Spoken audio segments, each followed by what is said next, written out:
Shalom, bertemu lagi dalam Efrata Devotion dengan tema menjaga kata-kata. Firman Tuhan dari 1 Petrus pasal yang ketiga ayat ke-10 berkata, siapa yang mau mencintai hidup dan mau melihat hari-hari baik, ia harus menjaga lidahnya terhadap yang jahat dan bibirnya terhadap ucapan-ucapan yang menipu. Bapak Ibu yang terkasih, perkataan seperti apa yang paling sering kita ucapkan setiap hari? Mungkin saya percaya kata-kata kotor dan kata-kata jahat tidak kita ucapkan. Tapi bagaimana dengan kata-kata yang sia-sia? Yakni kata-kata yang tidak berguna dan tidak membangun. Yang penting ngomong aja, tetapi tidak perlu sebenarnya. Yang hanya memuaskan hati dan mengabaikan dampak perkataan itu kepada orang lain. Apalagi zaman now, perkataan sudah banyak sekali tertuang dalam tulisan-tulisan kita di status sosmed kita. Dari status kita orang tahu suasana hati kita. Dari status kita orang tahu bagaimana keadaan keluarga kita, bagaimana keadaan pekerjaan kita, maupun pelayanan kita. Dari perkataan-perkataan yang tertuang dalam status kita, orang juga tahu kalau kita lagi kesel. Ya, kita lagi marah sama seseorang. Dan kemudian nanti yang sekedar mau tahu, bahas di komen. Wah, dibahas panjang sekali. Buat heboh. Membicarakan hal-hal yang padahal nggak semua orang harus tahu. Kenapa dan apa masalahnya. Yang paling parah adalah ada yang marah-marah, bahkan sampai memaki orang dari statusnya. Belum lagi ketika dia share berita yang belum pasti benar, atau yang masih wacana, masih rencana, tetapi sudah dibicarakan di sosmed, buat takut, buat heboh, jadi viral. Padahal kebenarannya hanya simple saja. Tapi sudah heboh kemana-mana. Tapi bukan berarti tidak boleh buat status di sosmed. Hanya entah apapun yang kita alami, kesusahankah, kesenangankah, kesuksesankah, mari bijak dalam berkata-kata. Yakobus 1 ayat 19 berkata, setiap orang hendaklah cepat untuk mendengar, tetapi lambat untuk berkata-kata, dan lambat juga untuk marah.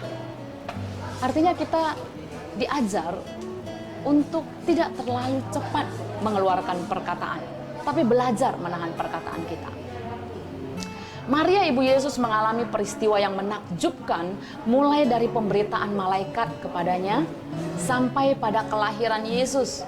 Dan Lukas 2 ayat 19 mencatat, tetapi Maria menyimpan segala perkara itu di dalam hatinya dan merenungkannya.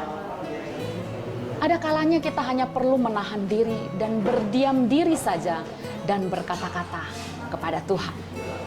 Yang membuat bangsa Israel tidak menikmati hidup dan mengalami hari-hari baik, jadi mereka nggak mengalami hari-hari baik, adalah karena mereka berkata-kata yang membuat keadaan yang sulit jadi lebih sulit lagi. Mereka bersungut-sungut, mereka menyalahkan satu dengan yang lainnya, mereka menyalahkan Musa, pemimpinnya, mereka bahkan menyalahkan Tuhan. Ingat Bapak Ibu, ada kuasa dalam perkataan kita. Maka kita mau belajar untuk berkata-kata yang baik, yang santun, yang benar, dan dapat dipercaya.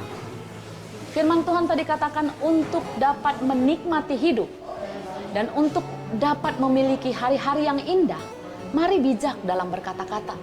Jika ada orang berkata yang tidak membangun, yang sia-sia, yang membuat kita jatuh atau down, mari kita merespon dengan perkataan yang membangun dan tetap berpegang kepada kebenaran firman. Jika kita alami kesulitan dan kesusahan, mari belajar menahan diri untuk tidak berkata-kata sesuatu yang membuat keadaan kita jadi lebih buruk lagi. Apalagi yang kotor, yang jahat. Kita tidak usah mengumbar kata-kata yang tidak perlu. Bapak Ibu yang terkasih, terkadang lebih baik berdiam diri sejenak untuk merenung dan menenangkan diri sejenak. Cari dan bicara dengan Tuhan dalam doa di dalam hatimu. Keintiman dan pengenalan kita dengan Tuhanlah yang membuat kita memiliki hati yang bijak untuk kita bisa mengeluarkan kata-kata yang baik dan membangun. Amsal 16 ayat 23 berkata, hati orang bijak menjadikan mulutnya berakal budi dan menjadikan bibirnya lebih dapat meyakinkan.